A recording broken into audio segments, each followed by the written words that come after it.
So Donald Trump announced that the 2020 G7 summit would be held at his own golf resort, Doral, in Florida. So after a backlash, he tweeted the following. I thought I was doing something very good for our country by using Trump National Doral in Miami for hosting the G7 leaders.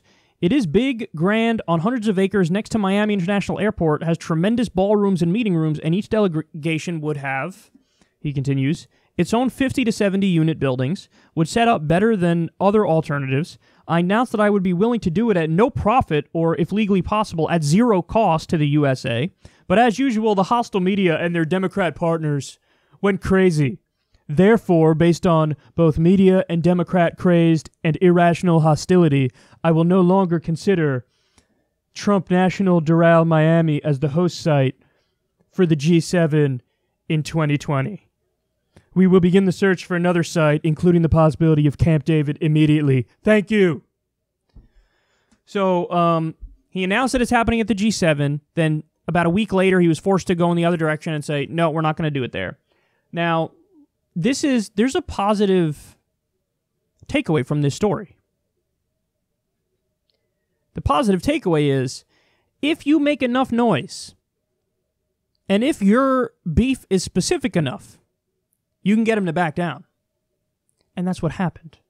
So everybody was against him when he announced this. He even lost Republicans. He even lost, his little sycophantic followers in Congress. And all of them, one by one, they came out and said, I don't know about all that, dog. I don't know about all that. Because stop and reflect on what this would really mean. Let's say we had a President Hillary Clinton, and Hillary Clinton decided, oh, we're going to take a Clinton property and we're going to host, the G7 summit there. Donald Trump would be on that like white on rice. Donald Trump would never let that go. He would call it corrupt. He would say it's obviously corrupt. He would say it's self-dealing, and he would be right. Jimmy Carter was forced to sell his peanut farm because not even that he was taking foreign bribes through his peanut farm, but the potential was there that a foreign government can swoop in, funnel him some money through the peanut farm. So sorry, too much of a risk. You got to sell your beloved peanut farm, Jimmy Carter. And he did. Now, how does that make sense if Donald Trump gets to keep his D.C. hotel, which foreign governments are funneling him money through? And how does that make sense when he gets to have properties all around the world, including this one in Doral, Miami, which, by the way, is absolutely bleeding money? And I got news for you. If you really thought he was going to do it at zero cost, I have a bridge to sell you. This is Donald Trump 101. He did this. He was screaming about how I'm going to donate to our amazing troops, our amazing veterans. And then he just didn't do it. And then like a month later, the media ran a story that was like, you said you were going to give $1 million. You didn't give $1 million. We checked. They said no. And then he angrily went and got a check and cut it. And he was like, fake news media is being fake news. And they don't tell you that I actually did give them their $1 million. You did it after the story said you lied and didn't do it. He's been doing this his whole life, guys. He goes out there and says, I'm going to do this amazing thing, and then he doesn't do it, but he already got the round of press that gave him credit for saying he was going to do the amazing thing. He is a liar. He is a charlatan. He's a con man. He's a fraud. I need you to understand that. That's not my opinion. That's a fact. It's documented. It's happened time and time and time again. He promises to do something, and he just doesn't do it, and nobody follows up. The one time somebody did follow up, they realized he was full of it. It's the same thing with this. Oh, I'm going to do it at cost. You're not going to do it at cost. You're trying to funnel yourself millions of dollars. He's already doing it with his property, Trump Turnberry. I believe it's in Scotland.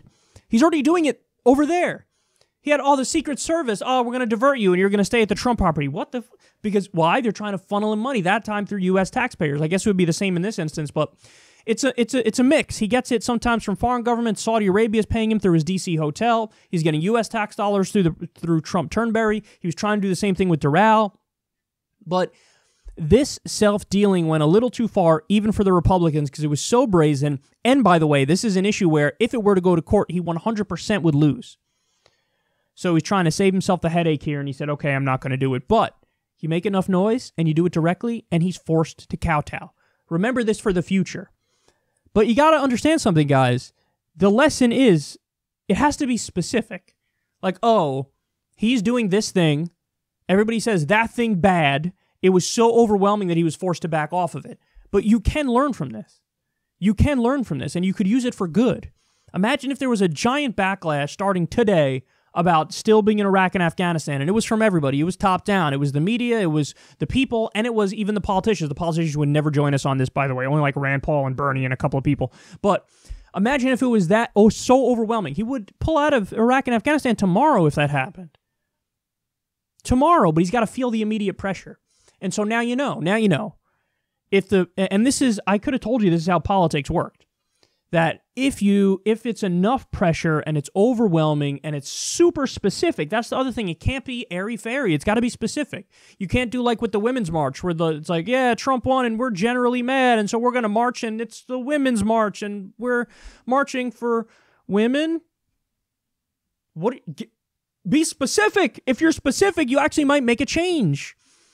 So, but they have to do that. And now the final thing is, that's how you really make change. But I got to give you one more story about Trump in regards to this resort because it really does say so much about it. Donald Trump is a big golfer. He loves golf.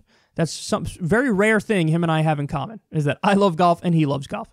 But he always wanted to own a golf course and have a PGA Tour event at that golf course because he's like a kid in a candy store around the PGA Tour. All those pro golfers, he looks up to them. He loves them. He thinks they're so cool. He's amazed at how good they are. So little kid in a candy store, Donald Trump, was getting rejected time and time again by the PGA Tour. He owns these golf courses. He thinks they're awesome golf courses. I've actually played one in the past.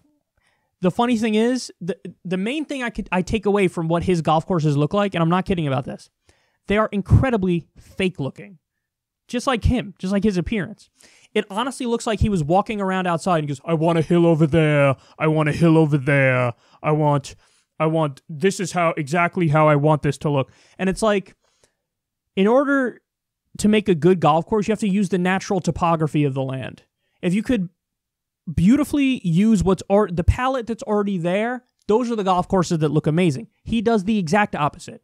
He manufactures every little thing about it, and it looks terrible, okay? So he wanted to do business with the PGA Tour. They kept rejecting him. So what did Trump do? He went to a property, to a golf course that they have a PGA Tour event at every single year. It's Doral in Miami. They have an event at the course called the Blue Monster. So he goes there. They're struggling financially. He buys the course. Voila. Now the PGA Tour is forced to do business with him. Because they go there every year. It's a recurring place that they have a long-standing deal with. So they didn't want to do business with him at his own courses. They knew his business reputation. They wanted to avoid him like the plague. They know he stiffs people. They know he went bankrupt 6 times. They know he's a mess. So they tried to avoid him like crazy. What does he do? Weasels his way in by buying a course that they play at every year, and then he goes, well, now you have to do business with me. That story says so much about Donald Trump. So much. But thankfully, at least with this story involving the G7 and being forced to abandon it at his property, at least we have that good news to share.